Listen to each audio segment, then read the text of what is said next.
Kamusta mga boss? G's Gaming nga pala. So dito nga mga boss, may nag-request ng Super Witch Attack. Kaso TH12 versus TH13 daw. Pero wala naman tayong TH12 kaya TH13 versus TH14 na lang. So itong number 14 pala yung aatakin natin gamit yung Super Witch Attack. So sa base na to mga boss, gagamitan ko ng Fireball Super Witch. So dito, ang plano kong i-fireball ay itong Ground X Bow para makuha yung isang scatter shot at ma-damage natin yung itong Eagle Artillery. So una, magwa-warden tayo dito. Funnel natin yan or linisin niya lang to. At dito tayo maglalapag ng Super Witches natin after nating i-fireball tong Ground X Bow. At funnel tayo dito ng Queen Ability or Giant Arrow para yung Super Witch natin ay papasok lang dito hanggang sa Town Hall. So, ganun lang. Kaya tara, baka na.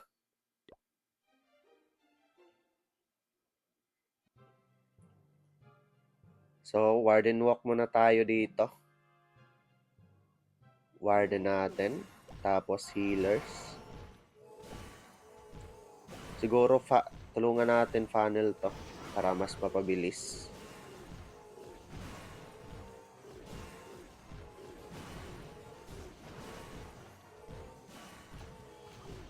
So, good sa to. Invi. Sabay, Fireball. Dalawang Earthquake. Siguro kunin natin yung Eagle dito. Yun! Ganda ng value. Nakuha yung Eagle. So, need na lang natin mag-funnel. Lapag na tayo dito. Tapos, balloon, pan-trigger ng traps. At Super Ball Breaker. Isasama na pala natin dito yung King.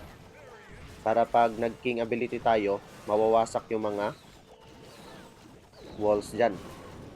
So, Super Ball Breaker. At Super Ball Breaker ulit. Sana mabasag to dito. So far, so good pa naman. So, RC tayo dito para sa Multi-Inferno. At poison natin yung bantay. Freeze muna natin to. At i-rage natin. Sabay King ability na.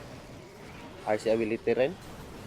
Invi muna natin para makuha agad yung depensa dito. So far so good pa naman. Invi ulit. Yun. Tapos, lapag tayo dito ng panlinis. Loons. 3 stars na to mga boss. Marami pa tayong buhay na Super Witches dito. Di pa ata nakuhaan to ng isa. Ay, namatay na pala yung isa. Pero marami pa rin swag. Lapag natin yan. So, may 3 spells na tayo dito. Hindi ko nalapag ah. So, yun bossing. Fireball Super Witches. OP pa rin. Yun lang. Ingat!